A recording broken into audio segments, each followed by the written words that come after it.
Hope you've all had a blessed week. It's been for sure a challenging week, for the world and humanity at large.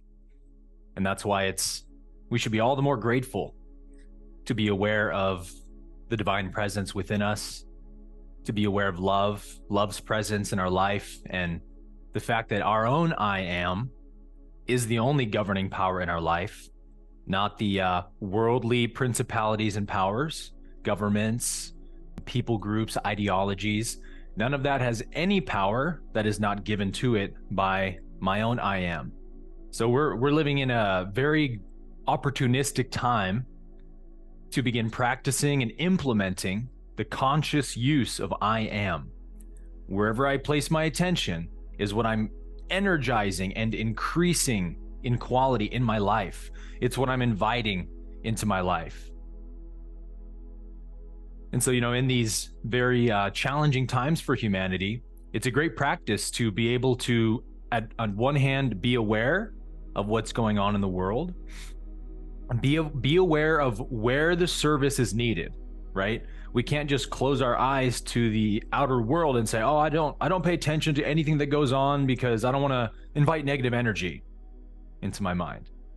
That's a disempowered, fearful point of view, isn't it? We say, I absolutely want to be aware of the activity of the world so that I can be of service to all beings, to bring the love and the light that's needed. Because, hey, if we're not paying attention to what's happening and actively choosing to send love and light in those directions, even in a physical way to be of service when possible, right? To bring physical help or care or service when needed. If we're not doing that, who's going to help the world? Who's going to save the world from itself if we're not the ones shining the light of truth in the world? So we have to, on one hand, be aware of what's happening, but on the other hand, not fix our attention upon it, right? Not fix our attention upon the darkness, the negativity, the suffering, the pain. We don't want to be feeding and brooding over the news all the time, because that is going to intensify the negativity. We should always see what's happening in the world with an enlightened, illumined perspective, right? Compassion, understanding, kindness, care. We had this great discussion in my Living the Course group. On Friday, we have weekly Q&A calls. Many of you are in those calls.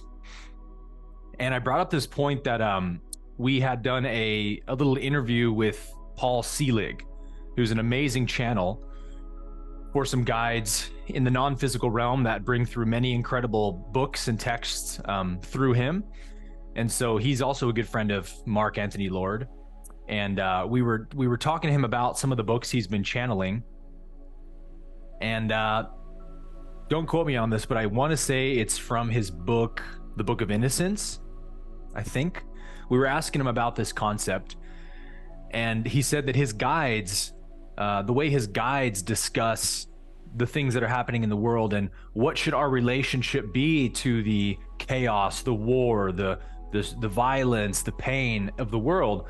Should we shut our eyes to it and say, no, I don't see that, I only see perfection?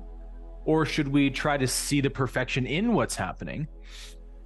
And he said that his guides say, if you see hypothetically a sword about to be struck upon another being and you're there and have the opportunity to stay the hand, the guide said, stay the hand. It's like, well, isn't that interfering with the will of God? No, because I am the will of God. See, you're always leaving yourself out of the picture when you're contemplating God's will. God cannot and does not act unless through God's own individuated mind, which is you and me. There's nowhere else, there's no other point for the God presence and energy and power to be made manifest into the physical other than through a physical being who chooses to be the conduit. And so what I said in LTC is that teaching that Paul shared from his guides really sparked an awareness in me of something I wasn't seeing yet in this picture of how do we be in the world and be of service in times like this without getting drawn into it. And, sometimes we say, well, we have to let people act out their insanity. There's definitely karma at play. We don't want to try to always cut off the karma or something. But what I think is being pointed to here, and I want you guys to see this, is that as A Course in Miracles says, We are asked to see the Christ in everyone, to see the divinity in everyone. And even Paul's guides say this in many of their texts. If you deny the divinity of another person at any point, you've denied divinity in yourself. So this is a very commonly taught spiritual principle. See only the divine in everyone. And so if someone's acting out of alignment with the nature of love, which is the divine nature, we say, they are asleep to their nature. But it doesn't change their nature. It doesn't change who they fundamentally are. They are the God presence in a human form, asleep to itself, a sleeping Christ, as I like to call it. And so they're acting out a nightmare called war, called violence, called strife, and so forth. And so because I see the divinity in the attacker with the sword, I'm going to stay his hand. Why? Because if he was aware of the God presence in himself, he would never even think to strike another person. Do you see that? His true will, as the Course says, there's only one will, and it's God's. But we have to allow that will to come into activity through us. If he knew who he was, he would never strike with the sword. And so because I see his divinity and I know his true self doesn't want to do this, I will stay the hand.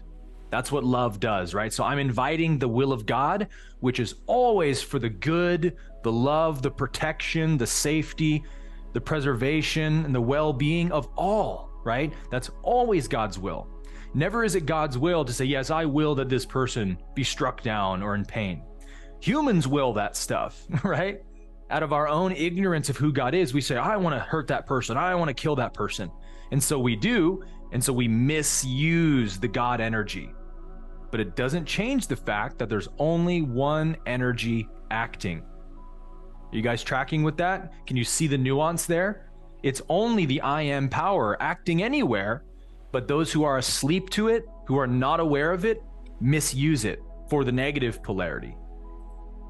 So if I'm waking up to the God presence in myself, I will see it in all beings, and I will say, you would never think of doing this if you were even slightly awake. Let me, on your behalf, save you from this mistake. And now what this doesn't mean is that we just go around trying to find swords to stop. Yeah?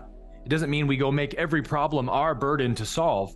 It means when I am in a situation, when life moves me into a position where I can be of service by protecting someone, by raising awareness of truth, whatever it may be, then yes, life is asking me to be the conduit for the will of God, which again is always for the love, the light, the well-being, the admonition of all beings in all situations.